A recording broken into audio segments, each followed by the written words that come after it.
नमस्कार।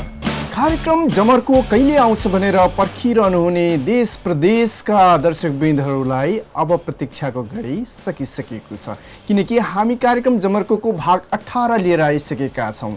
लामो समय पश्चात हामीले यो कार्यक्रमलाई सुरु गर्न सकेका थिएनौँ।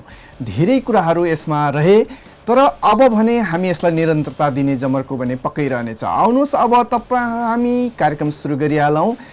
कार्यक्रम जमर्को हेरेर बस्नुभएका सम्पूर्ण देश प्रदेशका दर्शकवृन्दहरूलाई सेवारो नमस्ते भन्दै म नवीन स्वाङ सङ्मी र आजको यस कार्यक्रमलाई प्राविधिक रूपमा साथ दिँदै हुनुहुन्छ एनएसडिडी स्टुडियोका प्रबन्धक तथा निर्देशक, यस कार्यक्रमका प्राविधिक देवमान तुम्बा भेज्यो। र आज हामीले यो जमर्को कार्यक्रमलाई रोचक र रमाइलो बनाउनको लागि, ज्ञानवर्धक बनाउनको लागि एकजना विशेष अतिथि पनि निम्ति आएको छौँ। उहाँ को हुनुहुन्छ भनेर म तपाईँहरूलाई यसरी चिन्जन गराउँछु। उहाँ हुनुहुन्छ 87 साप्ताहिक खबर पत्रिकाका सम्पादक हुनुहुन्छ, 87 प्रेस क्लबका अध्यक्ष पनि हुनुहुन्छ उहाँ, र मनाहाङ विजय र गोपीहाङ स्मृति प्रतिष्ठानका अध्यक्ष पनि हुनुहुन्छ। त्यस्तै गरेर नेपाल प्रज्ञा प्रतिष्ठानले उहाँलाई सन् 2013मा पुरस्कृत पनि गरेको थियो भने साहित्य चौतारी झापा पुरस्कार 2072बाट पनि उहाँ सम्मानित हुनुभएको छ।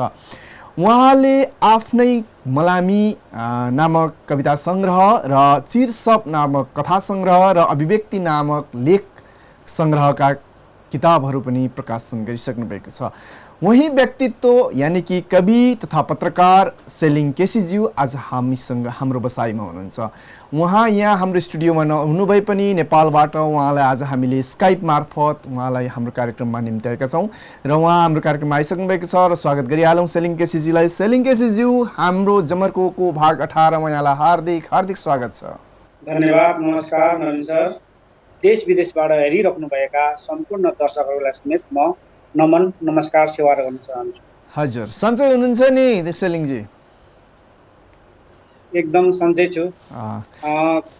कोभिड-19 कोरोना भाइरसले समाजलाई आक्रान्त बनाइरहेको छ, यद्यपि सामाजिक दूरी कायम गरेर जीवनयापन गरिरहेको अवस्था छ।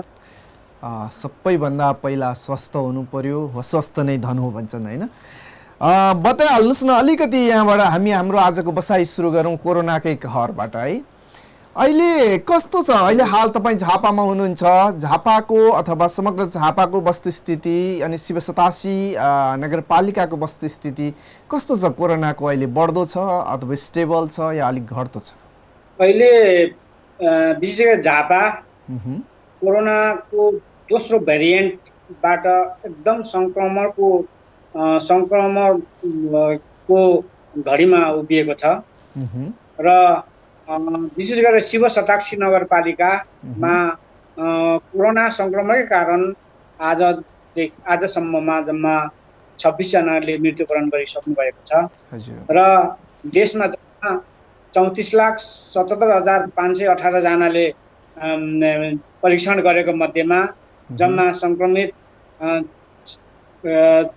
66,851 र मृत्यु सङ्ख्या जम्मा नेपालमा अहिले 9,582 रहेको छ। नवीन सर, एकदम अहिले कोरोना सङ्क्रमणले देशलाई गाँजिरहेको अवस्था छ। कोरोनाको यो अत्यन्तै डरलाग्दो भयावह स्थितिमा पनि हामीसँग आज कार्यक्रममा छौँ र हामीले यो कोरोनाको बाट सङ्क्रमित सम्पूर्ण महानुभावहरूलाई शीघ्र स्वास्थ्य लाभको कामना र मृत्यु हुनुभएका व्यक्तित्वहरूलाई हार्दिक श्रद्धाञ्जली व्यक्त गर्दै आजको कार्यक्रमलाई अगाडि बढाउँ है त। सेलिङजी, तपाईँ वास्तवमा मल्टिपर्सन हुनुहुन्छ, बहुमुखी प्रतिभाको धनी। वास्तवमा तपाईँ कवि कि लेखक कि स्तम्भकार कि पत्रकार? म विशेष गरेर चाहिँ मेरो क्षेत्र भनेको साहित्य हो र साहित्य क्षेत्रमा मैले सुनगाबा मासिक भन्ने पत्रिकाबाट जिन्दगीको तरङ्ग भन्ने जुन कविताबाट मैले 2049 सालमा मैले यो कविता यात्रा सुरु गरेको हो र म पत्रकारिता त मेरो प्रोफेसनलै भइगयो। त्यो सँगसँगै म विशेष गरेर आफूलाई साहित्यको को विद्यार्थी भन्न चाहन्छु नवीन सर। साहित्यको विद्यार्थी। तपाईँले साहित्य नै चाहिँ किन किन रोज्नुभयो तपाईँले? यहाँ जीवनमा मान्छेहरूलाई धेरै खालका क्षेत्रहरू छन् रोज्ने, होइन? तपाईँलाई साहित्यले नै तपाईँलाई केले छोयो? जीवन जगतलाई अभिव्यक्त गर्ने एउटा प्रक्रिया रहेछ साहित्य। हजुर हजुर। र साहित्य जीवन र जगतको दर्पण पनि हो भनिन्छ। दर्पण यो मानेमा पनि हो कि दूर दराजमा रहेका अथवा देश विदेशमा रहेका श्रोताहरू, पाठकहरूले पनि हामीले लेखेको साहित्यहरू, हामीले लेखेको सृजनाहरू चाहिँ हेर्न सक्ने, पढ्न सक्ने, सुन्न सक्ने भएकोले साहित्य चाहिँ जीवन र जगतको दर्पण हो भनेर भनिन्छ। त्यसैले म साहित्यमा चाहिँ लाग्नुपर्ने कारण भनेको चाहिँ विशेष गरेर साहित्यमा विषयहरू उठान गरेर विषयहरू अभिव्यक्त गर्ने स्पेस बढिरहेको हिसाबले म चाहिँ साहित्यमा छु नवीनजी। हजुर, तपाईँ साहित्यमा हुनुहुन्छ, साहित्यका सृजनाहरूमा व्यस्त हुनुहुन्छ, होइन? हामी एउटा साहित्यकार अथवा तपाईँले साहित्य सृजना चाहिँ तपाईँको सृजनाको सुरुवात चाहिँ कविताबाट भयो, तसर्थ तपाईँलाई मैले कवि भनेर पनि भन्दाखेरि यो अतिशयोक्ति नहोला। कविज्यूको नजरले एक प्रकारले तपाईँको कवित्वको नजरले, कविको दर्शनले हेर्दाखेरि यो जगत चाहिँ के हो कविज्यू? जगत चाहिँ मेरो विचारमा के अरे अवसर हो जस्तो लाग्छ। किनभने जगत भइसके पछाडि हामी छौँ। हजुर, हामीले चाहिँ यो जगतलाई केही दिएर जानुपर्छ भन्ने हो। त्यसैले जगत चाहिँ मलाई मेरो विचारमा एउटा मानिसहरूको चाहिँ अवसर हो जस्तो लाग्छ। कविहरूको पो अवसर होला, बेरोजगारीहरूको लागि त अवसर नहोला नि, होइन र सेलिङजी? बेरोजगारीहरूलाई त अवसर छैन। सबैको लागि जगत अवसरै हो। सबैको लागि जगत अवसर। हामीले यहाँ काम त गरिरहेकै छौँ नि त। कसैले खेतीबाट के अरे जगतको अवसर के अरे ग्रहण गरिरहेको छ। कसैले वैदेशिक रोजगारीमा गएर, कसैले साहित्य, कसैले पत्रकारिता, खेतीपाती त्यस्तै छ नि त। एउटा सबैले गरेकै छ नि त। त्यसैले सबैको लागि यो जगत भन्ने विषय चाहिँ एउटा अवसर हो जस्तो लाग्छ। अवसरको एउटा ठुलो मुहान हो जस्तो लाग्छ, होइन? हामी थियौँ र जगत छ, जगत थियो र हामी छौँ। पक्कै पनि। कविज्यू, तपाईँको कविताको एउटा सानो अंशबाट फेरि हामी कार्यक्रमलाई अगाडि बढाउँला। सुनाइहाल्नुहोस् न एउटा मिठो कविताको अंश, तपाईँको प्रकाशित कृतिको कुनै कविताहरू। हुन्छ सर, म प्रकाशन हुनु आँटेको एउटा कृति छ मेरो। हजुर हजुर। त्यो कृतिको एउटा कविता म सुनाउन चाहन्छु नवीनजी। हजुर। र म कवितालाई यसरी पढ्न चाहन्छु। हजुर। कविताको शीर्षक छ एउटा अद्भुत प्रश्न। एउटा घामको आभा मेरो बार्दलीमा आँखा मिच्दै आयो र छोयो मनको केसलाई। एउटा घामको आभा मेरो बार्दलीमा आँखा मिच्दै आयो र छोयो एउटा मनको केसलाई। मैले दैनिकी सम्झेर फिस्स हाँसिदिएँ, कुनै अर्थबोध नहुने हाँसो। मलाई छोएर जाने त्यो घामले काको मेन्धोको टुप्पो छोएछ, कागलाई चिमटेछ, अर्थात् ब्रह्माण्ड चराचर जगतलाई चिमट्दै चिमट्दै दक्षिणको बाटो गरेर पश्चिमलाई सबै जगाएछ। मेरो घर उत्तरको त्यो बुढो चिलाउनेको रुख आज सुनसान छ। त्यहाँ कुनै लामपुस्से चराहरू चिरबिराएका छैनन्। एउटा अनिष्ट सङ्केत जस्तो, एउटा अनिष्ट सङ्केत जस्तो। त्यहाँ कुनै मङ्गल धुन छैन। म बिहानीको सिरेटो भन्दा अझ चिसो हुन्छु। हिजो मात्र मेरो दाइ 9औं डाँडाको हाई स्कुल गए थियो, अझै फर्किएको छैन। कान जत्तिकै चङ्खा भएका मेरा चैतन्यहरू गुडुङ गुडुङ आकाश निमटेको आवाजले मेरो घर पछाडिको बाँसछ्याङबाट विस्थापित भए रूपी चराहरू मुगलान। हो हिजोबाट त्यो बाँसछ्याङमा सन्नाटा छ, कुनै खाले पुलकितका सम्भावनाहरू उत्खनन हुने सन्नाटा। हिजोबाट त्यो बाँसछ्याङमा सन्नाटा छ, कुनै खाले पुलकितका सम्भावनाहरू उत्खनन हुने सन्नाटा। देश जस्तै दुखिरहेको याङ्घेखा र चराइरहेको रोकानी बजेको छाती, अनि भतबती पोलिरहेको माङ्सेबुङको नुनिलो आँखा झन्डै 1 दशक भएछ मेरो दाई घर नआएको। देउमाईको किनारमा बसन्त जस्तै बाँच्ने कुहुचरी, खलङ्गाको खरेमा प्रकृति जस्तै गीत गाउने काफल पाक्यो चरी आज एकाएक दुर्लभ भएका छन्। सामूहिक त्रासदीले गोपेटारको भित्तामा खाटो बसेको मृतात्माको घाउहरू अझै मेटिएका छैनन्। म त्यहाँ सुँग्छु मेरो दाईलाई, कुनै पदचिन्हहरू छैनन् त्यहाँ। मेरो दाई त्यहाँ गनाएकै छैन, बडो अन्यलको अपराधिक खोजहरू म खोजिरहेछु मेरो दाई। दो बाटोमा जाँड बेच्ने मगराचिनी दिदी, च्यान जस्ता सेता वस्त्र, आँखा जत्रै छाती, व्यवस्थाले पिल्छेर फुङ्गो उडेको अनुहार, बाबियो जस्ता कपाल, पाइताला जस्तै रोड बनाउँदा फुटेको सडक, लोकाचार ढोंगी समाजले उडाइदिएको सेताम्मे पिडुला, ठ्याम्मै मेरै बाउजू लाग्ने शङ्कास्पद चेहरा, चुराविहीन हातहरू, गरगना बिनाको नाक कान घाँटी, स्वर्णिम युगको सभ्य किराँती छोरी भन्दा पृथक कसरी आज यतिका ठुला परिवर्तन भएछन्। म औढाको जन्जिर जत्तिकै कठोर बनेछु र प्रश्न गर्न थालेछु, दिदी यहाँ कतै मेरो दाई देख्नु भएन? मेरो दाई क्या इचिङछाम। उनको घुर्मैलो हाँसो अर्थात् विधवा हाँसोमा उनले भनिन्, भाइटिका जस्तै लाग्यो आज। हो, आजकै दिन त हो नि मेरो प्यारालाई अपहरण गरिएको। उनी देउसी खेल्न गएका थिए, 15 वर्ष भयो फर्किएका छैनन्। सुने उनी खलङ्गाको भिडन्तमा समाप्त भए रे। तिम्रा जस्तै थुप्रै दाजु दिदी छोराछोरी चेलीहरू हराएका छन् यो नयाँ नेपालमा। एउटा घामको आभा मेरो बार्दलीमा आँखा मिच्दै आयो र छोड्यो एउटा मनको केसलाई। मैले दैनिकी सम्झेर फिस्स हाँसिदिएँ, कुनै अर्थबोध नहुने हाँसो। मलाई छोएर जाने त्यो घामले काको मेन्धोको टुप्पो छोएछ, कागलाई चिमटेछ, अर्थात् ब्रह्माण्ड चराचर जगतलाई चिमट्दै दक्षिणको बाटो गरेर पश्चिमलाई समेत जगाएछ। मेरो घर उत्तरको त्यो बुढो चिलाउने गरु आज सुनसान छ, त्यहाँ कुनै लामपुष्य चराहरू चिर्बिआएको छैन। एउटा अनिष्ट सङ्केत जस्तो। धन्यवाद। अत्यन्तै मार्मिक कविता। हामीलाई यो कविताले पक्कै पनि आजभन्दा 10-15 वर्ष लगभग माओवादी जनयुद्धकालको एउटा भयभीत अवस्थातिर पुर्यायो। कविज्यूलाई फेरि पनि साधुवाद छ। कविज्यू, वास्तवमा कवित्व के हो? कवित्व चाहिँ के हो?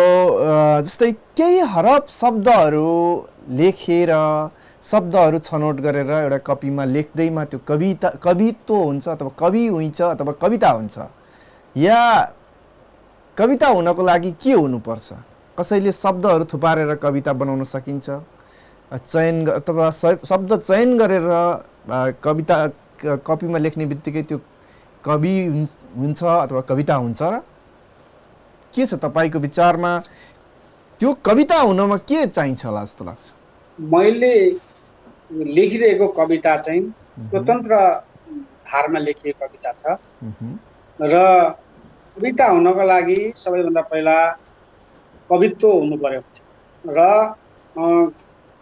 साहित्यिक चेत र कविताको चेत त्यो साहित्यिक व्यक्तिसँग हुनु पर्यो र कविताले भन्न खोजेको कुरा, के अरे समाजलाई दिन खोजेको कुरा, समाज चित्रण गर्न खोजेको कुराहरूलाई चाहिँ व्याख्या विश्लेषण गर्ने क्षमता चाहिँ कविले राख्न सक्नुपर्छ। भनिन्छ कविता बुझ्नको लागि आफै कविता हुनुपर्छ भन्ने गरेर भनिन्छ। तर कविताहरू त्यस्ता हुन्छन् जुन जसले बिम्बहरू धेरै प्रयोग भएका हुन्छन्, बिम्बहरू बोकेका हुन्छन्। त्यो बिम्बले कवितालाई सुन्दरता थपिरहेको मलाई लाग्छ।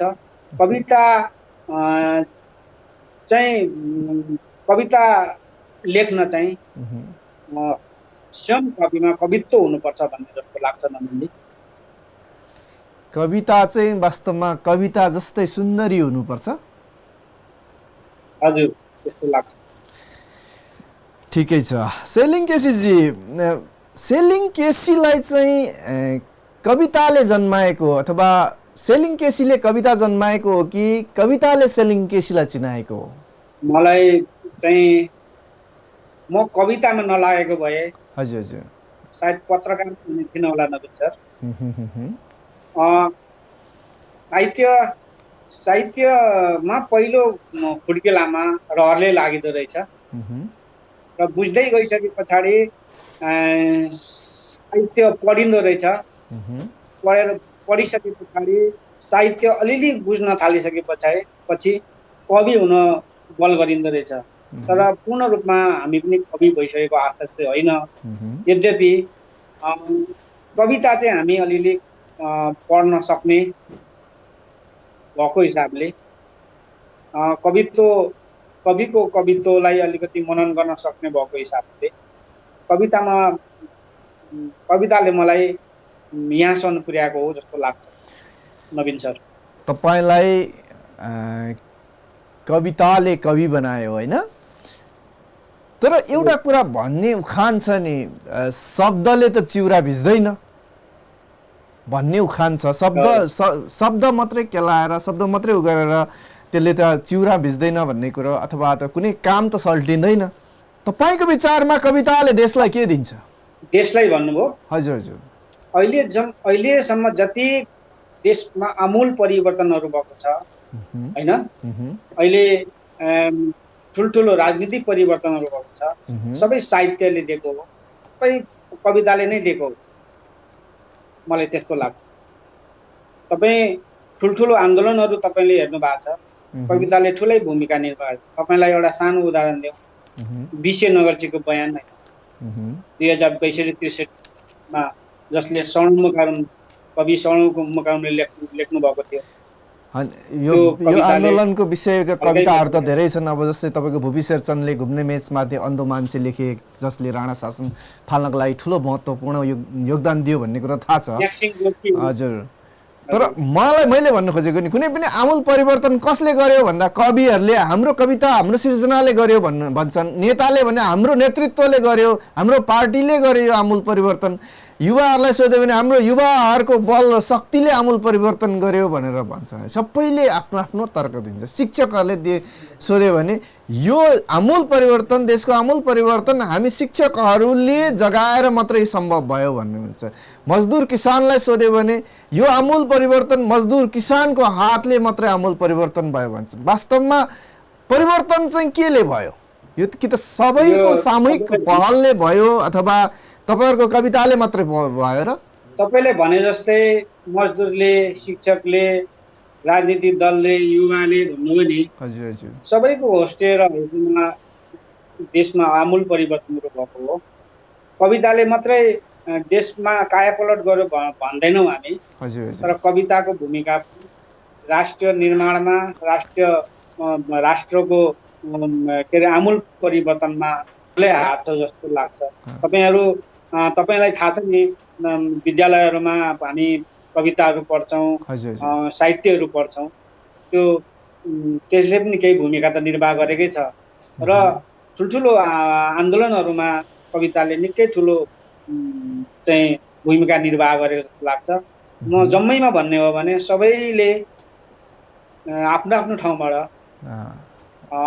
त्यसलाई भूमिका खेलेका छन् र साहित्यले पनि खेलेको छ भन्नु पर्छ। आजकल त कविहरू यो सामाजिक सञ्जालले गर्दा कविहरू च्याउसरी उम्रिएछन् सेलिङजी। एउटा सामाजिक सञ्जालमा तपाईको एकछिन समय भयो भने कविता लेखेर पोस्ट गर्ने यो के भन्छ भाइरल कविहरू धेरै देख्छु म। यो सामाजिक सञ्जालका भाइरल कविहरू र तपाईहरू जस्तो एउटा जीवन र जगतलाई एउटा दृष्टिकोणले हेरेर लेख्ने कविहरू, यो बीचको एउटा जुन खाडल अथवा द्वन्द्वको एउटा के भन्छ छाल छ नि एउटा जुन एउटा बिचको ग्याप छ नि तपाईहरुले हो त्यो ग्याप भित्र चाहिँ तपाईहरुले ती मौसमी कविहरूलाई ती भाइरल कविहरूलाई तपाईले आफूले भन्नु पर्दा के भन्नुहुन्छ? हैन साहित्य भनेको विचार अभिव्यक्ति गर्ने खुल्ला एउटा चौतारी हो हजुर हजुर साहित्यमा जसले पनि कलम चलाउन सक्छ। अब भाइरल कविहरू त म भन्दिन हैन तर उहाँहरूले कविता लेख्न खोजेर साहित्यमा हात लाउनु खोजेर पुराना पुस्ताका अथवा यहाँका अहिलेका राष्ट्रका के अरे भगडान कविहरू हुनुहुन्छ नि उहाँहरूको पाठकहरू चाहिँ वृद्धि भइरहेको छ जस्तो लाग्छ मलाई चाहिँ। अब उहाँहरूले कलम चलाउनु हैन सामाजिक सञ्जालमा के अरे कविताहरू लेखेर गजलहरू अनेक के अरे साहित्य सृजनाहरू गरेर निकाल्ने भाइरल हुने भन्ने कुरो चाहिँ त्यत्रो के अरे समस्याको कुरो होइन। उहाँहरूले आफ्नो स्वतन्त्र रूपमा लेख्न पाउनुहुन्छ हैन। तर कहिले काहीँ कविताको कवित्व नै मरे जस्तो लाग्दैन तपाईलाई? हैन अब उहाँहरू के अरे पहिलो पिरियडमा हुनुहुन्छ हैन मेरो विचारमा। अब उहाँहरू चाहिँ अक्षरम्भ भन्छ नि साहित्यमा त्यो गर्दै हुनुहुन्छ होला। उहाँ पनि भोलिपछि त तिख्रेर खरिएर आउला नि त खारिएर आउला नि त साहित्यहरू।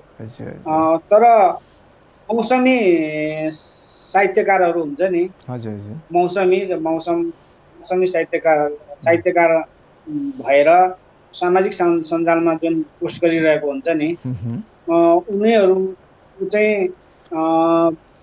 मौसमी नै मात्र हो। उहाँहरू दिगो रहन सक्नुहुन्न जस्तो लाग्छ। गाह्रो छ साहित्यमा निकै अध्ययन गर्नुपर्छ अध्ययनशील हुनुपर्छ साहित्यमा। अध्ययन मात्रै गरेर भएन अभ्यास पनि गर्नुपर्छ साहित्यमा। तपाईको एउटा साहित्यप्रति एउटा ठुलो समर्पण छ त त्यो समर्पणको उपजमा निक्लिएका परिणामहरू नै तपाईको कविता हो म त्यसरी बुझ्छु। ठिकै छ हामी कविताका कुराहरू एकछिन यही थाती राखेर अलिकति अगाडि बढौँ। सेलिङ केसीजी तपाईँ त एउटा पत्रकार पनि एउटा किसानको छोरो खेतीपाती पनि छ तपाईसँग। पत्रकारिताको कलम चलाउन सजिलो कि खेतमा हलोको अनौ चलाउन सजिलो तपाईको विचारमा के छ? मेरो चाहिँ यस्तो छ मेरो पुर्खौली पेसा भनेको चाहिँ खेतीपाती नै हो किसान हो हैन। अब किसान चाहिँ स्वभावैले कृषि पेसा चाहिँ मलाई पनि मनपर्ने पेसा हो र अर्को विकल्प पनि मसँग छैन। र यो साहित्य सृजना भनेको चाहिँ समय रहेको बेला गरिने हो। अर्को प्रोफेसनलको रूपमा चाहिँ मैले पत्रकारितालाई अँगालेको छु। त्यो पत्रकारिता र खेतीलाई किसानलाई सँगै लगेर जीवनयापन हुँदैछ। त्यो अर्थमा म खेतीलाई तपाईँ खेतीसँग बढी सन्तुष्टि हुनुहुन्छ कि पत्रकारितासँग बढी सन्तुष्टि हुनुहुन्छ? म दुईतिरै भएको हिसाबले के भनौँ म त भन्ने नै हो भने त साहित्यबाट सन्तुष्टि छु भन्छ। सबैभन्दा बढी साहित्यमा सन्तुष्टि हुनुहुन्छ हैन? ठिकै छ तपाईलाई म पत्रकारिताको एउटा अर्को क्वेशन सोध्नु बाँकी छ। देश फेरि पनि देश कोरोनाले अक्रान्त भइराखेको छ। यो अक्रान्त भइराखेको अवस्थामा पत्रकारहरूको भूमिका कस्तो हुनुपर्छ जस्तो लाग्छ तपाईलाई? यो देशमा पत्रकारहरू चाहिँ कस्ता छन् भने राजनीतिक दलहरूमा आबद्ध भएर अथवा राजनीतिक दलको भातृ संगठनको रूपमा पत्रकारहरूले काम गरिरहेको अवस्था छ हैन। अब कोभिड-19 कोरोना भाइरसले देशलाई मात्र होइन संसार विश्वलाई नै हजुर आक्रान्त बनाइरहेछ। के अरे अर्थतन्त्र कोल्याप्स हुने सम्भावना देखिरहेको छ होइन। र नेपालमा पनि दोस्रो भेरिएन्टको सङ्क्रमणले कोरोना सङ्क्रमणले ठुलै क्षति बनाएको छ। अहिले प्रत्येक स्थानीय सरकारले आफ्नो जनतालाई सुरक्षित राख्नका लागि निषेधाज्ञा जारी गरेको छ। अहिले घरबाट बाहिर निक्लिने स्थिति छैन होइन। त्यस्तो अवस्थाको सिर्जना गरे। यति बेला चाहिँ पत्रकारहरूले कस्तो भूमिका निर्वाह गर्नुपर्छ भने स्वतन्त्र ढङ्गले चाहिँ मानवीय स्वास्थ्यसँग डाइरेक्ट प्रत्यक्ष सम्बन्ध राख्ने जुन नेपाल सरकारले तोकेको स्वास्थ्य मापदण्डहरू छ त्यसलाई चाहिँ प्रचार गर्नुपर्छ। र कोरोना भाइरसको भ्याक्सिनहरू आइरहेको छ, त्यो कहाँ कहाँ आइरहेछ, कस्तो अवस्थामा चाहिँ वितरण प्रणालीको स्वास्थ्यता कस्तो छ भन्ने बारेमा पनि जनतालाई सुसूचित गराइराख्नुपर्छ जस्तो लाग्छ। र जम्मै भन्ने हो भने यो चाहिँ यो कोरोना सङ्क्रमण चाहिँ को अन्तिम दबाई भनेको नेपाल सरकारले तोकेको मापदण्ड र सामाजिक दूरी नै भएकोले त्यो सामाजिक दूरी कायम गर्नका लागि प्रत्येक मान्छेहरूलाई प्रत्येक के अरे नागरिकहरूलाई चाहिँ सुसूचित गराउने काम पत्रकारिता माध्यमबाट गर्न सक्यो भने यो कोरोनालाई हामीले केही हदसम्म के अरे नियन्त्रण गर्न सक्छौँ भन्ने मलाई लाग्छ। पक्कै पनि। तर सेलिङ केसीज्यू अब यो पत्रकारिताको कुरा गर्दा अहिले तपाईँको नेपालमा युट्युबे पत्रकारिताहरूको एकदम मौलाउँदो अवस्था छ होइन। र यो खालको पत्रकारिताले पत्रकारिता जगतलाई कतातिर धकेल्दैछ मलाई पनि अलिकति असजिलो अनुभव भइरहेको छ। म पत्रकारिता बारेमा त्यति बुझ्न त बुझ्दिनँ, तर पनि मैले जाने अनुसार नै एउटा युट्युबरहरूले जुन पत्रकारिता गरिराख्नु भएको छ, एउटा घरको तपाईँको परिवारको द्वन्द्वहरूलाई बाहिर ल्याएर नचाहिँदा अफवाहहरूलाई बाहिर ल्याएर अथवा पीडकहरूलाई अझ पीडा दिने खालको प्रस्तुति दिएर बाहिर ल्याएर चाहिँ जुन युट्युबरहरूले चाहिँ एउटा पत्रकारिता गरिराख्नु भएको छ, के छ तपाईँको विचारमा के छ? त्यसलाई कस्तो नजरले हेर्नुहुन्छ? त्यो पनि सिकाइकै पाटो भनेर भन्न सकिन्छ कि अथवा गलत प्रवृत्ति हो अथवा सही हो? हैन, पत्रकारिताको नर्म्समा युट्युबरहरू छैन क्या। मेन कुरो चाहिँ पत्रकारिता त हामीले अध्ययन गर्दाखेरि त्यसको नर्म्स हुन्छ नि त। हजुर। त्यो नर्म्स अन्तर्गत युट्युबरहरू देखिँदैन। अब विश्वसनीयताको कुरा पनि आउँछ नि त, विश्वसनीयताको। अब युट्युबलाई कति विश्वास गर्ने होइन, त्यसले कति के अरे जनमानसमा विश्वासिलो काम गरिरहेको छ भन्ने कुरा त हामीले पनि बुझ्ने कुरा हो नि त। अब घरभित्रको कुराहरू उहाँले भण्डाफोर गरेर बाहिर निकालेर होइन के अरे कत्लेआम गरिरहेको अवस्था छ नि त। त्यस्तो अवस्था चाहिँ पत्रकारिताको नर्म्समा पर्दैन। र त्यो आधिकारिक पनि के अरे पत्रकारहरू भनेको आधिकारिक हुन्छन् होइन, आधिकारिकै हुन्छन्। अब म एउटा पत्रिकाको सम्पादक रहेँ भने मैले के अरे मेरो रिपोर्टरहरूले मलाई दिएको जुन समाचार छ नि त्यसलाई भेरिफाई त गर्छु नि, ठिक हो कि होइन भनेर बुझ्छु नि त होइन। त्यो सम्बन्धित ठाउँमा गएर बुझ्छु, फोन गर्छु होइन। त्यो ओके भएपछि म पत्रिकामा छाप्ने हो, अनलाइनमा हाल्ने हो। तर युट्युबमा त्यस्तो हुँदैन। उहाँको विश्वसनीयताको कुरा र पत्रकारिताको नर्म्सभित्रमा नभएको हिसाबले म योभन्दा बढी युट्युबर साथीहरूले केही भन्न चाहन्छु। ठिकै छ, जति भन्नुभयो लगभग उहाँहरूलाई यति भएपछि पुग्छ पनि जस्तो लाग्छ मलाई। अब फेरि हामी फर्केर कवि र कवित्वकै कुरा गरौँ, किनभने तपाईँ पत्रकार भन्दा बढी अलिक कवि जस्तो लाग्यो मलाई। तपाईँ हरेक तपाईँका अभिव्यक्तिहरूले, तपाईँका विचारहरूले, तपाईँको अहिलेसम्म हामी यो जुन जमर्कोको भाग 18 को अहिलेसम्मको बसाइको तपाईँको अभिव्यक्तिहरूले तपाईँलाई बढी पत्रकार भन्दा पनि कवि देखिरहेको छु मेरो नजरबाट। सम्भवतः दर्शकहरूको नजरबाट पनि तपाईँ कवि नै प्रस्टिँदै हुनुहुन्छ जस्तो लाग्छ। कविजी, तपाईँलाई कविता फुल देखेर कविता फुर्छ कि फुसको छानो देखेर कविता फुर्छ? यानि कि मैले भन्न खोजेको तपाईको सुन्दरताले तपाईको कविता कवित्व जगाउँछ कि दरिद्रताले तपाईको कवित्व जगाउँछ? कविता चाहिँ खासमा त्यो फुल र के अरे फुसको छानो सँग डाइरेक्ट सम्बन्ध राख्छ कविताले।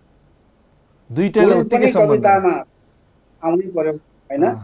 फुल आएन भने कविता हुन्छ र त्यो फुसको छाना, भत्किएको छानाहरू हैन, देशले भोगिरहेको दरिद्रताहरू, कुरीति कुथित कुसंस्कारहरू हैन, व्यथितिहरूलाई कविताले चित्रण गर्नुपर्छ। तपाईको अहिलेसम्मको कविताले कसलाई बढी प्रतिनिधित्व गरेको छ? फुसको छानोलाई बढी प्रतिनिधित्व गरेको छ कि फुललाई बढी प्रतिनिधित्व गरेको छ? तपाईको समग्र कविताहरूमा बढी फुसको छानो बढी आएछ कि फुल बढी आएछ?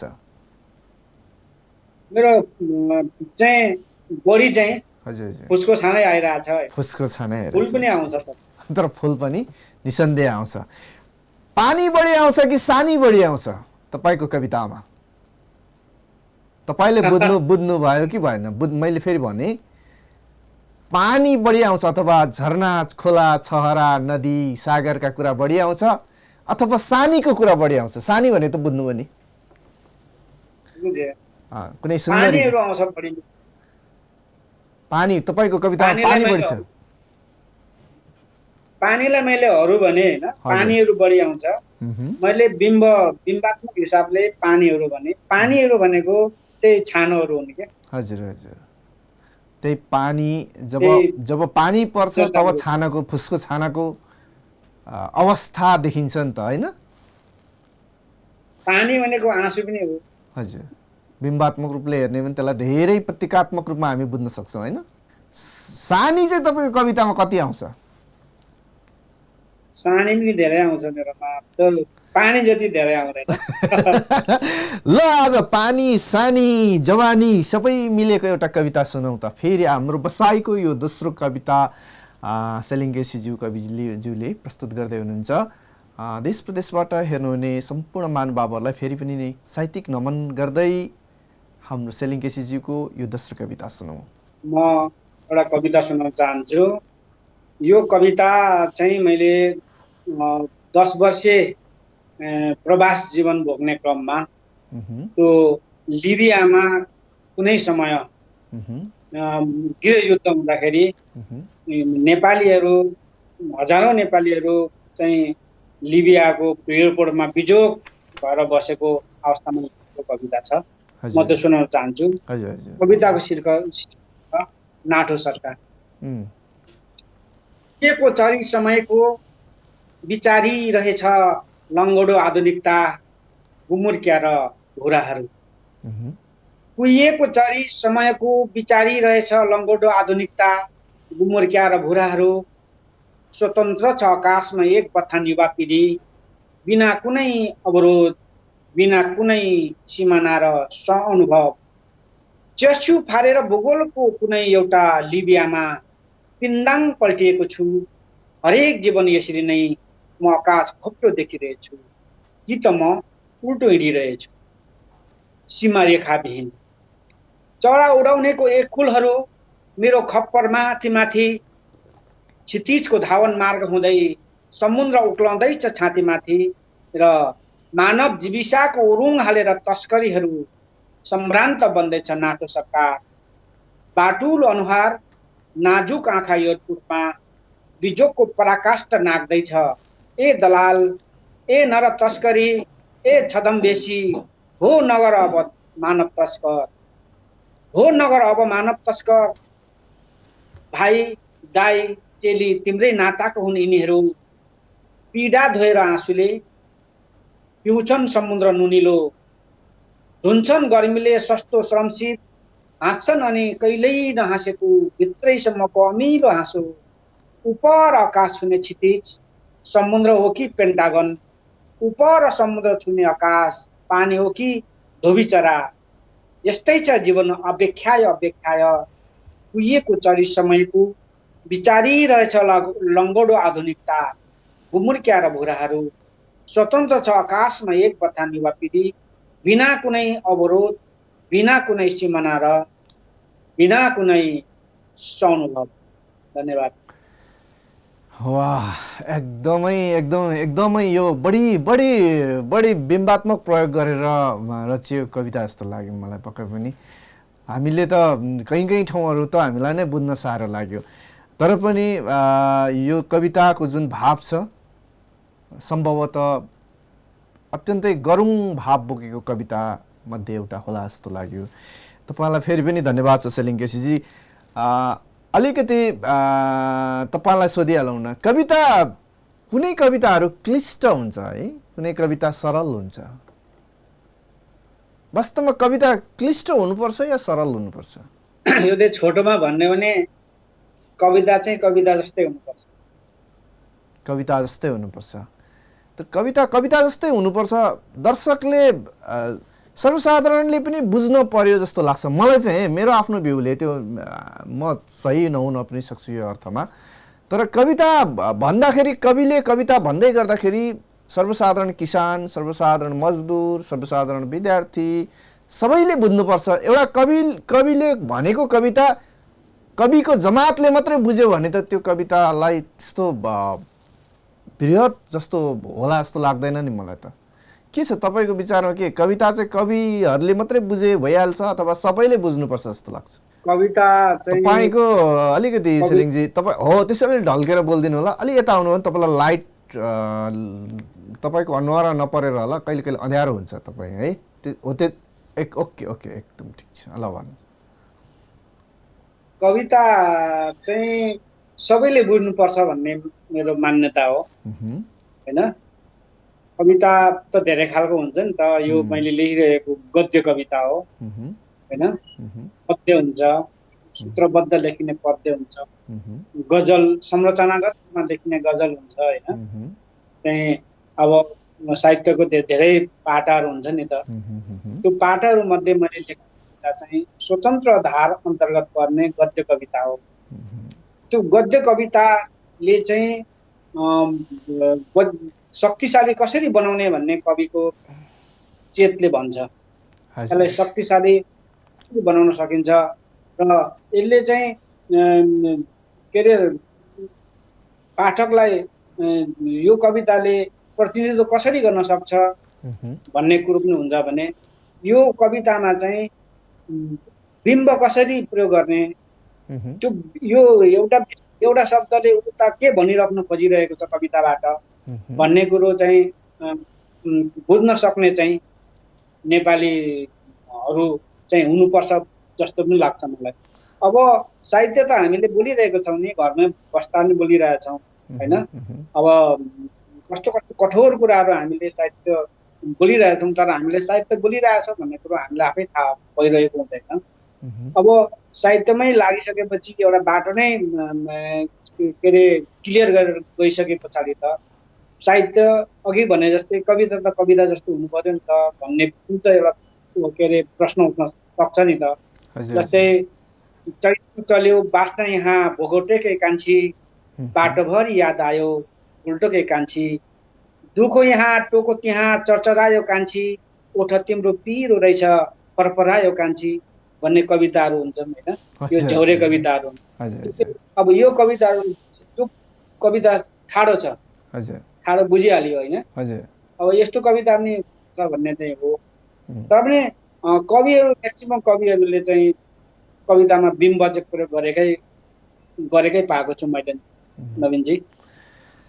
ठिकै छ। तपाईँको विचारमा नेपालमा अहिले जिउँदा राम्रा कविहरूमध्ये तपाईँले 3वटा छान्नु पर्यो भने कविहरूको नाम लिनु पर्यो भने कसलाई लिनुहुन्छ? म 3 जनाको छान्नुपर्ने भयो। हजुर। अब छ नि अब राजन मुकारुम हुनुहुन्छ एकजना होइन, हजुर उहाँ चाहिँ कवितामा निकै के अरे आख्यानमा निकै राम्रो दखल राखे पनि उहाँ कविता पनि लेख्नुहुन्छ। अनि श्रवण मुकारुम हुनुहुन्छ होइन, अनि मलाई मनपर्ने तिनवटा भन्नुभएको होइन, हजुर अनि मलाई मनपर्ने एउटा तपाईँकै त्यतैतिर हुनुहुन्छ हङ्गीको अज्ञात, हाङ्गीको ज्ञानजी।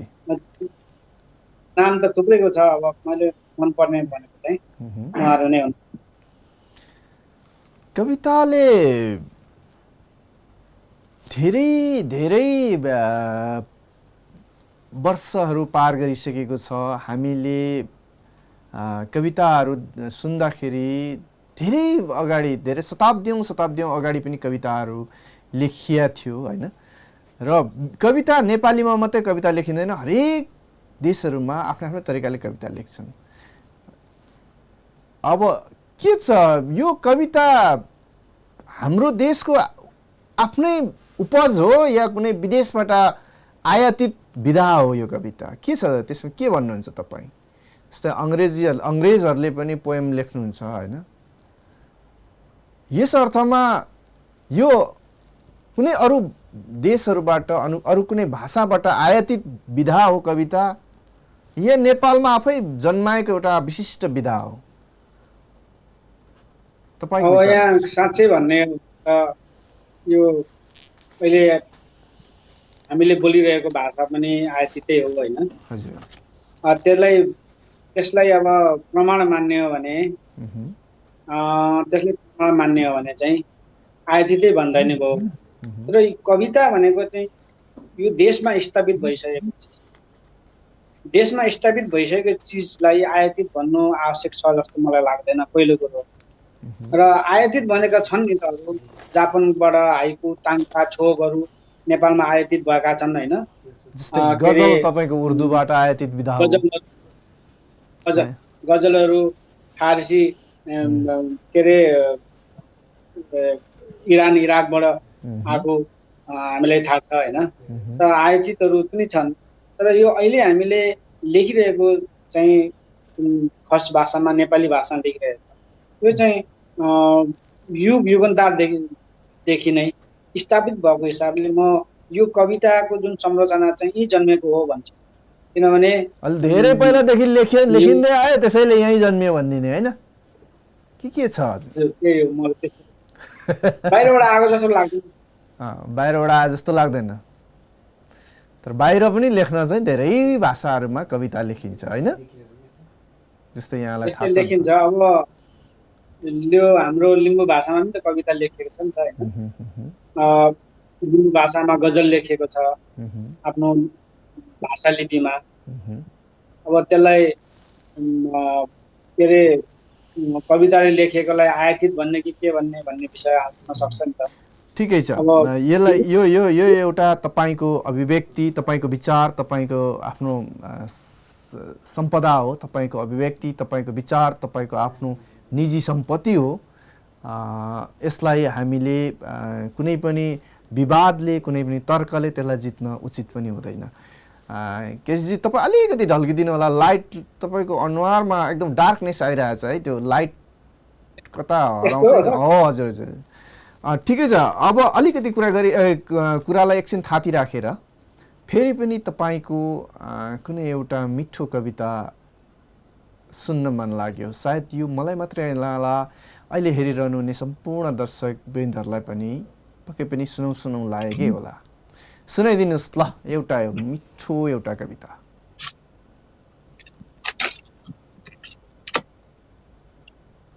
दर्दे दिल, कविताको शीर्षक छ दर्दे दिल। यो स्वार्थी बजारमा मेरो दुखाइको सिफारिस तिमीले नगरेकै बेस हुन्छ। यो स्वार्थी बजारमा मेरो दुखाइको सिफारिस तिमीले नगरेकै बेस हुन्छ। मेरो चैतन्य दुखेकै छ, सपना फुटेकै छ चकनाचुर। यो दुख्नु र फुट्नुको जाँतोमा पिसिएकै छ अनवरत एउटा मुख। हामी थियौँ र निलो आकाश थियो, निलो आकाश भएरै भोल थियो, यी सबै थिए र मसँग थियो एउटा चिप्किएको दर्दे दिल। दीर्घ घाउ दुखिरहने यो मानवीय संवेदनाका उरुङ, अति व्यस्त सडक, स्वार्थमा लिप्त वैशहरू, अर्थहीन हमदर्दी। त्यसैले प्रिय, मेरो दुख्नुको सिफारिस तिमीले नगरेकै बेस हुन्छ। धन्यवाद। छोटो तर अत्यन्तै मिठो प्रियलाई चाहिँ सम्बोधन गरेर लेखिएको कविता। तपाईँले यो शृङ्गारिक कविताहरू पनि राम्रो लेख्नुहुने रहेछ भन्ने कुरो थाहा भयो। अहिलेसम्म जतिसम्म मैले सुनेको थिएँ प्राय अरू विषयवस्तुमा लेख्नुहुन्थ्यो। आज यो चाहिँ शृङ्गारिक लाग्यो, एकदम राम्रो लाग्यो। ठिकै छ कविजी, हामी कविताको यो पेरिफेरीमा छौँ, कविज्यूको आफ्नो अभिव्यक्तिको पेरिफेरीमा छौँ र यो पेरिफेरीमा रहँदै पनि तपाईँको एउटा अन्तिममा मिठो एउटा कागले मानवता नबुझ्दो रहेछ भन्ने कविता सुन्ने नै छौँ। तर त्योभन्दा पनि पहिले हामीसँग केही कमेन्टहरू पनि आएका छन् यो हाम्रो लाइभ कार्यक्रममा अथवा यो हाम्रो बसाइमा। यो कमेन्टहरूलाई पनि हामी एकछिनमा पढ्ने नै छौँ र सुन्ने छौँ तपाईँको अन्तिम र मिठो कविता। र त्योभन्दा अगाडि तपाईँलाई मैले बुझेको अब अलिकति हामी अतीतमा जाउँ। तपाईँ र मेरो एउटा आफ्नो फाल्टै हाम्रो पर्सनल जिन्दगीका केही मोडहरू पनि छन्। हामीले देखेको, हामीले सुनेको, हामीले भोगेका समाजहरू छन् हैन। म अलिकति यहाँ यसभित्र एउटा अत्यन्तै दुःखद परिस्थिति पनि यहाँ तपाईहरुलाई बोध गराउन चाहन्छु। हुन त यो कार्यक्रमको विषयसँग मेल खाला नखाला त्यो आफ्नो विषय छ। सेलिङ केसीजी अत्यन्तै विगतमा पनि अत्यन्तै सामाजिक व्यक्तित्वको रूपमा रहनुहुन्थ्यो र यो व्यक्तित्व समयको क्रम सँगसँगै एउटा राम्रो पत्रकारिता क्षेत्रमा स्थापित व्यक्तित्व हुनुभयो। अझ बढी कविको रूपमा परिचित हुनुभयो। हामीले देखेको सेलिङ केसीजी हिजो किसानको एउटा छोरो अथवा बुवा भवानी विक्रम सेलिङज्यू जो हाम्रो स्थानीय समाजको एउटा आदर्श व्यक्तित्व पनि हुनुहुन्छ। उहाँको छोरो, माइलो छोरो, जसले जीवन र जगतलाई हामीसँगै बस्दै चिनेर आज उहाँ एउटा स्थापित कविको रूपमा पनि आइसक्नु भएको छ। कविज्यू, हजुर, तपाईको कविता आकाश जस्तो फराकिलो हुनुपर्छ या मन जस्तो सानो मुटुमा बस्ने खालको हुनुपर्छ? तपाईको विचारमा के छ? कविता कस्तो हुनुपर्छ? कविता फराकिलै हुनुपर्छ जस्तो लाग्छ मलाई। तर तपाईको कविताले त अरूको सानो सानो मनहरुमा पनि बसिसकेका छन् हैन? हैन, त्यो विषय अनुसारको कविताहरु हुन्छन् हैन? हजुर। अब तर कविता चाहिँ फराकिलो हुनुपर्छ, सबैलाई स्वीकार हुने खालको हुनुपर्छ हैन, सबैलाई छुने हुनुपर्छ। यहाँ हट टच भन्छ नि हजुर, त्यो छुने हुनुपर्छ। कविता परिवर्तनशील हुनुपर्छ, कविताले आन्दोलनशील हुनुपर्छ, कविताले क्रान्तिकारी हुनुपर्छ भन्छन् मान्छेहरूले हैन? कविताले केही नयाँ ल्याउनु पर्यो, कविताले केही रिजल्ट दिनु पर्यो भन्छन्। तर कविता, सबै कविता रिजल्टै मात्रैको लागि, अपेक्षाको लागि पनि जन्मिएको हुँदैनन् कि सबै कविता त्यस्तै हुन्छ? रिजल्टको लागि त्यो कविता पढेपछि मान्छे एउटा विग्रह, त्यो कविता पढिसकेपछि मान्छे एउटा कुनै पनि परिवर्तनको लागि अगाडि बढिहाल्नु लागि आवश्यक हुनुपर्छ जस्तो लाग्छ कि कविता हो, कविताले जीवनलाई बुझेपछि, जगतलाई बुझेपछि त्यो यथेष्ट हो जस्तो लाग्छ? मेरो क्वेशनको बुझ्नु भयो कि भएन तपाईले? कविता लेखिसकेपछि सकेसम्म राम्रै होस् भन्ने हुन्छ नि त सबैलाई। हजुर। अनि कविताले चाहिँ एक लेखेको कविताले तहल्का मचाओस् भन्ने चाहिँ हुन्छ सबैलाई। हैन। अब टुकडीले थुप्रै तपाईँलाई उदाहरणहरू दिन सकिन्छ नि त। विगतमा लेखिएका कविताहरू हैन, हामीले पढेका कविताहरूले कहीँ न कहीँ त देशको प्रतिनिधित्व गरेको छ नि त। त्यही हिसाबले देशको प्रतिनिधित्व गर्नुपर्छ र त्यो कवि पनि बाँच्नुपर्छ भन्ने। बाँच्नु चाहिँ कसरी पर्छ भने कविले राम्रो लेख्यो भने आफै बाँच्ने हो। कविता लेखेर बाँच्न सकिन्छ नेपालमा कविज्यू? बाँचेको छन् धेरै। अहिले त्यस्तो पहिलाको जस्तो परिस्थिति छैन। अहिले त तपाईँको कन्सर्टहरू हुन्छ कविताको हैन, ठुल्ठुलो कार्यक्रमहरू हुन्छ, टिकट काटेर हेरिन्छ कविता, सुनिन्छ कविता हैन। त्यसैले कविताको अहिले इमेज राम्रो छ नेपालमा। कविता लेखेर बाँच्न सक्ने परिस्थितिको सिर्जना भएको छ। एउटा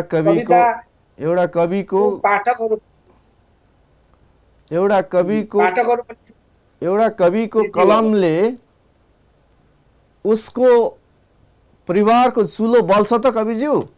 धेरै बलेको छ नेपालमा, धेरैको चुलो बलेको छ। सम्भावना होला, तर सबै कविहरू आफ्नो कविताले चुलो बालेका त छैनन् होला। यसो भनौँ न, कविताले भन्दा पनि साहित्यमा लागेकोहरू जति छन् नि, साहित्य एउटा अलग, त्यसभित्र बसेर लेख्ने कविता हुन्छ, के अरे निबन्धहरू हुन्छ, कथाहरू हुन्छ हैन, के अरे धेरैहरू हुन्छ नि त। त्यो साहित्यबाट चाहिँ धेरै मान्छेहरू बाँचेका छन्। हरेक आफ्ना आफ्ना विधा हुन्छन्, ती विधाहरूबाट बाँचेका छन् मान्छे। तर गाह्रो चाहिँ गाह्रो छ जस्तो लाग्छ। जस्तै तपाईँको बरु एउटा तपाईँको कर्मचारीले आफ्नो तलब अलावा नेपालमा त घुस खाने चलन छ, घुस खाएर बाँच्छ तलबले पुगेन भने। तर कविता लेख्ने कविले त घुस खाने नहोला, धेरै भए आफ्नो सृजना बेच्ने न हो होइन। अलिक गाह्रो चाहिँ गाह्रो हुन्छ होइन। तर पनि तपाईँहरूले त्यो अवस्थासम्म आइसक्यो भनेपछि खुसी नै लाग्नुपर्छ। ठिकै छ कविजी, अब त लगभग हामी कार्यक्रमको अन्त्यतिर पनि आइसकेका छौँ। अब तपाईँको एउटा कविता मैले पढेको छु, कागले मानवता नबुझ्दो रहेछ। यो कविता तपाईँको यो अन्तिम कविता मैले यही डेडिकेट गरेँ तपाईँलाई, हाम्रा सम्पूर्ण देश प्रदेशमा रहनुभएका श्रोताहरूको लागि, दर्शकहरूको लागि।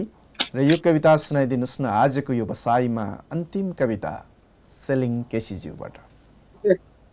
मैले नवीनजीलाई अनुरोध गरेँ, मसँग अहिले सुनाउनै पर्ने दुईटा कविता छोटा छोटा छन्। हजुर हजुर, ल ल, ओके ओके ओके, म तपाईँलाई त्यो सुनाएर सुनाउँछु है। हस् हस् हस्। काग र मानवता कविताको शीर्षक छ। मेरो खल्यानको पकेनाको रुखमा महिनौदेखि एक बथान कागहरू आक्रोश व्यक्त गर्छन्। मेरो खल्यानको बकेनाको रुखमा महिनौदेखि एक बथान कागहरू आक्रोश व्यक्त गर्छन् र मलाई निशाना बनाउँछन्। बिजुलीको तार नेर आएर झ्यालदेखि च्याउँछन् र सत्तो सराप गर्छन्, यहाँसम्म कि खेतमै आउँछन् आक्रमण गर्नलाई। एक साँझ हुन्डरीले झारेछ उनको बचेरो, भुराहरूले खेलाउँदै रहेछन् बाटामा। मैले सम्झे बचेरोलाई बचाउनु पर्छ भुराहरूबाट। बचाइदिए हो त्यही दिन मैले कागहरूसँग दुश्मनी मोलेछु। कागले मानवता नबुझ्दो रहेछ। धन्यवाद। साह्रै मिठो कविता। तपाईँको छोटो छोटो केही कविताहरू छ भने सुनाइहालिदिनुहोस् यही पलमा। कविताको यो अंशहरू को एकदम कवितामय यो क्षणहरू भएको छ, सिलसिलेवार रूपले सुनाइदिइहाल्नुहोस् कविज्यू। हाम्रो आदरणीय दाइ हुनुहुन्छ हाम्रो गाउँको इन्द्र सिगु उहाँलाई समर्पण गरेर कविता लेखेको छु, सुनाउँछु। नवीनजी, इन्द्र दाइको समर्पण। इन्द्र दाइको लागि अलिकति बोलिहालौँ। इन्द्र दाइ, इन्द्र सिगुज्यू, हाम्रो स्थानीय समाजका अत्यन्तै अग्रणी व्यक्तित्व, हाम्रो समकालीन व्यक्तित्व हुनुहुन्थ्यो, तर उहाँ अभिभावकत्व हुनुहुन्थ्यो हामी सबैको लागि। धेरै राम्रो, अत्यन्तै धेरै विधामा उहाँ पोख्त पनि हुनुहुन्थ्यो। तर विगत 15 दिन जस्तो भयो होला उहाँको असामयिक निधन भएको छ। उहाँको आत्माको चिर शान्तिको कामना गर्दै सन्तब्ध परिवारहरूमा हार्दिक समवेदना व्यक्त गर्दै हाम्रो कविता सुन्नुहोस्, सेलिङ केसीज्यूको यो मिठो कविता। इन्द्र दाइमा समर्पण कविताको शीर्षक छ। हजुर। धेरै छुटे मेरा हितैषीहरू, कोही मुगलान पलायन भएर छुटे, कोही भासिएर छुटे, अनेक भएर छुटे मेरा प्रिय साथीहरू। वर्षौंदेखि तिर्खाइरहेको रेगिस्तान, खर उत्तरको इनार, भूमि सुधारले बढारेको सडक माथिको बस्ती, लोसेमा असरल्ल पाइने रानी सुन्तोला, बाँदर झुल्ला, कुसुम, चरी अमिलो, अमला अनि थुप्रै छुटे मानवीय बस्तीका विरासतहरू, मानवीय संवेदनाका विरासतहरू। माङ्गेन हराएर खोजिरहेका इक्सा खाम्बेक, हुन्द्रुङ्गे खोला बढेरी माछा, विद्यालय जाँदा बाटोमा खाइने अमरा, बयर, लालचानको पात, शैशव जस्तै आँखा अगाडि घुमिरहने माने साने काले र मेरो प्रिय दाई इन्द्रसिंह। ए बतास भनिदिनु, कन्काई नदी जत्तिकै लामो सम्झना छ। जम्मैमा मेरो 3 घुम्तीहरू छुटे जीवनका, यतिकै बेला रिङ्गिरहन्छ मकैको ढेँडो जस्तै जन्मदिनमा बत्ती निभाएर काटिने बर्थडे केक। धन्यवाद। वाह, धेरै राम्रो लाग्यो मलाई। म त नस्टाल्जिक भएँ सेलिङ केसी कविज्यू, किनभने सम्भवतः हामी एउटा समकालीन पनि हौँ होइन। त्यतिखेरको त्यो एज त्यस्तै पनि थियो। हामी विद्यालय जाँदाखेरि अमरा टिपेर खाँदै जानुपर्ने, अर्काको बारीको बयर चोरेर टिपेर खाँदै जानुपर्ने अवस्था थियो होइन। एकदमै नस्टाल्जिक भएँ, विगत अतीत फर्किनुपर्ने अवस्था आयो। खैर, एकदम मिठो कविता सुनाउनु भयो, एकदमै विगतका कविताहरू सुनाउनु भयो, जीवनका कविताहरू सुनाउनु भयो, जगतका कविताहरू सुनाउनु भयो। अब तपाईँलाई सुनाउने पाला केही कमेन्टहरू छन् हामीसँग, र केही कमेन्टमा क्वेसनहरू छ भने त्यसको एन्सर हाम्रो अतिथि सेलिङ केसीज्यू कविज्यूले दिनुहुनेछ। म कमेन्ट सुरु गर्न गइरहेको छु। प्राविधिक मित्र देवमान तुम्बाम्फेज्यूले हामीलाई स्क्रिनमा कमेन्ट पठाइसक्नु भएको छ। लोकेश खनालजीले लेख्नुहुन्छ सुन्दर भनेर लेख्नुहुन्छ। सम्भवतः हाम्रो अतिथि सेलिङ केसीज्यूको कविता सुन्दर लागेर नै सुन्दर भनिदिनु भयो होला। यहाँलाई धेरै धन्यवाद सेलिङ केसीज्यूको तर्फबाट र अनि हामी सबै प्राविधिक तथा प्रस्तुताको तर्फबाट। त्यस्तै गरेर माङहाङमा तामलिङज्यूले अति नै मिठो भनेर लेख्नुभएको छ। उहाँलाई पनि धेरै नोगेन र यहाँले हामीसँग जोडेर हेरिरहनु भएकोमा यहाँलाई धेरै धन्यवाद। त्यस्तै गरेर सुभद्रा घोले तामाङले मिठो कविता भन्नुभएको छ। यहाँलाई धेरै धन्यवाद र हामीसँगै जोडिदिनु भएकोमा, हाम्रो कार्यक्रम हेरिदिनु भएकोमा पनि यहाँलाई फेरि पनि धन्यवाद। त्यस्तै गरेर सुभद्रा घोले तामाङज्यूले कविता नै लेखेर पठाउनु भएको रहेछ। यो कविता पढ्दिउँ है त हाम्रो कविज्यू। पृथक काल त्यो बालापन, सङ्गति भाग्य टुट्यो हाम्रो, सङ्गी कच्चा निर्दयी पल, बृहत सुनाई गुन्जले अझै पर्छ छिद्र मुटु, वज्रपातसँगै ध्वनिहीन वेग, पार्यो नि कलङ्कित सपना हाम्रो, कमसल अनि नकटो देख्छु समय उस्तै, निर्लज्जै द्रोही नकाब अझै उत्तीर्ण तिम्रो, नवश्चर सपना नक्त जीवन, नव नहुने कथा भई दबियो बात हाम्रो। अलिकति यो पनि क्लिष्ट पाराले लेख्नु भएको हो या अलिकति यो टाइपिङमा मिस्टेक भयो हो, यो अलिक बुझाउन गाह्रो भयो। तर जे होस्, कविताको भाव भन्ने निकै मिठो थियो। सुभद्रा घलेज्यूलाई फेरि पनि धेरै धेरै धन्यवाद। हामीसँग थोरै कमेन्टहरू रहेछन् आज होइन, कमेन्टमा त्यस्तो क्वेसनहरू पनि थिएन। सबै कमेन्ट गर्ने महानुभावहरूलाई फेरि पनि धन्यवाद दिँदै अब भने हामी कार्यक्रमको अन्त्यतिर आइपुगेका छौँ। जाँदा जाँदै कविज्यू, तपाईँलाई आज हाम्रो यो कार्यक्रम जमर्कोको भाग 18 मार्फत दर्शकहरूलाई धेरै कुरा भन्नुभयो। बाँकी केही छुट्यो कि जस्तो लाग्यो, यो चाहिँ भन्नै पर्ने हो कि जस्तो लाग्यो, अथवा केही बाँकी केही सन्देशहरू छ, केही सुझावहरू छ भने प्लिज छोटोमा सुनाइदिनुहोस् न। म सर्वप्रथम त संसारभरबाट जोडिनुभएका यो के अरे जमर्को भाग 18लाई फलो गरिराख्नुभएका आदरणीय व्यक्तित्वहरूलाई म धन्यवाद दिन चाहन्छु। र यो एनएसडिडी स्टुडियो हङकङले जुन मलाई अवसर प्रदान गर्नुभयो, सेलिङ केसी पनि केसीलाई पनि तपाईँको टेलिभिजनमा सम्झिनुभयो। उहाँको सम्पूर्ण परिवार, प्राविधिक नवीनजीलाई विशेष धन्यवाद दिन चाहन्छु। र मैले भन्नु त केही छैन, हामीले कविता लेखेर घमण्ड गर्नुभन्दा पनि कविता लेख्ने वातावरण बनाउन सक्नु पर्यो। कविता लेखेर पाठकहरू पनि बढायौँ भने हामीले लेखेको कविताहरूले बजार पाउँछ र कविहरूले कविता लेखेरै चुलो बाल्न सक्छन्। र सबैले नेपाली साहित्य वाङ्मयलाई माया गरेर कविता पढ्नुहोस्, साहित्य पढ्नुहोस् र कवितालाई माया गर्नुहोस् भनेर म सबैलाई भन्न चाहन्छु। अन्त्यमा पुनः सम्पूर्ण युनिटलाई जमर्को भाग 18 एनएसडिडी स्टुडियो हङकङलाई म धन्यवाद दिन चाहन्छु।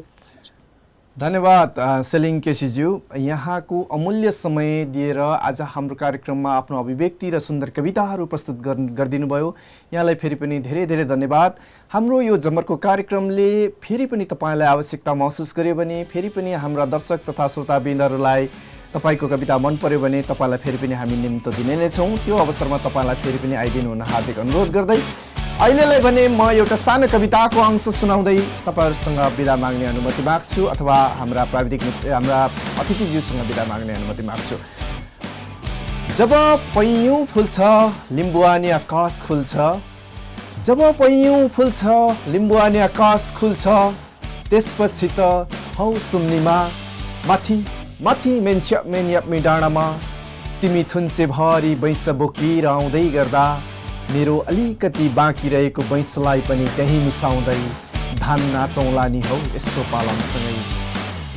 यो जीवन मेरो तिम्रै भर हो, लिम्बुवान हाम्रो साझा घर हो।